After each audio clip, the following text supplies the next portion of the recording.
Assalamualaikum warahmatullahi wabarakatuh. Perkenalkan, nama saya Faira Yustika Nabita dengan NIM C1023018. Jadi di sini saya akan menjelaskan sedikit tentang materi probabilitas, di mana di bawah bimbingan Ibu Sri Ningsi SEME. Selanjutnya saya langsung saja menjelaskan pengertian dari probabilitas tersebut.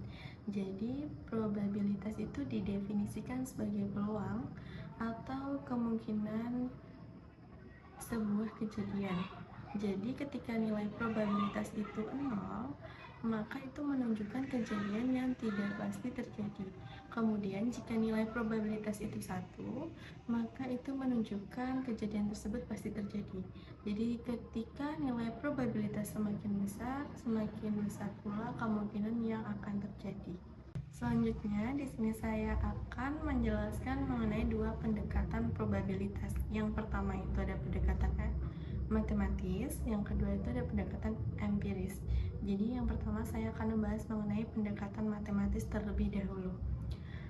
Baik, selanjutnya aku akan menjelaskan mengenai pendekatan matematis. Jadi pendekatan matematis itu adalah kejadian yang dihitung secara pasti. Misalkan kita melemparkan satu keping mata uang, jadi kemungkinan yang akan terjadi itu adalah munculnya sisi permukaan gambar itu 1, munculnya sisi permukaan huruf itu 1. Nah, jika secara teoritis itu dituliskan seperti ini. Sisi permukaan gambar sama dengan gambar, peluang gambar sama dengan berapa persen, itu bisa dicontohkan misalnya 0,5%. Nah, untuk sisi permukaan huruf, itu dituliskan peluang huruf sama dengan berapa persen, misalnya 0,2%. Selanjutnya itu pendekatan empiris. Jadi pendekatan empiris itu adalah pendekatan yang sifatnya itu untuk melakukan uji coba secara berulang-ulang. Misalkan kita mempunyai koin 100, kita lemparkan sebanyak 100 kali, maka harapan kita itu adalah sisi permukaan gambar itu munculnya 50 kali dan sisi permukaan huruf itu munculnya 50 kali. Tapi pada kenyataannya itu terkadang berbeda. Terkadang sisi permukaan gambar itu munculnya 47 kali dan sisi permukaan huruf itu munculnya 53 kali.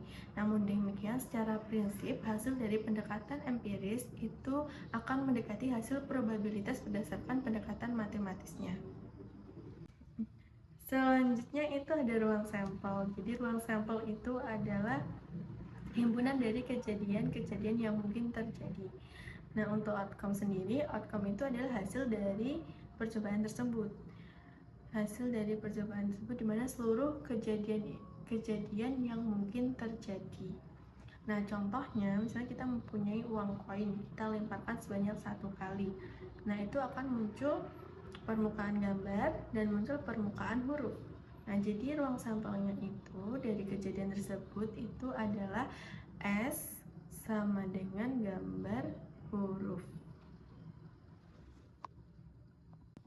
Selanjutnya ada beberapa cara dalam menyajikan ruang sampel. Yang pertama itu mendaftar semua anggota, yang kedua itu menyajikannya dalam diagram pohon, yang ketiga itu menyajikannya dalam bentuk tabel.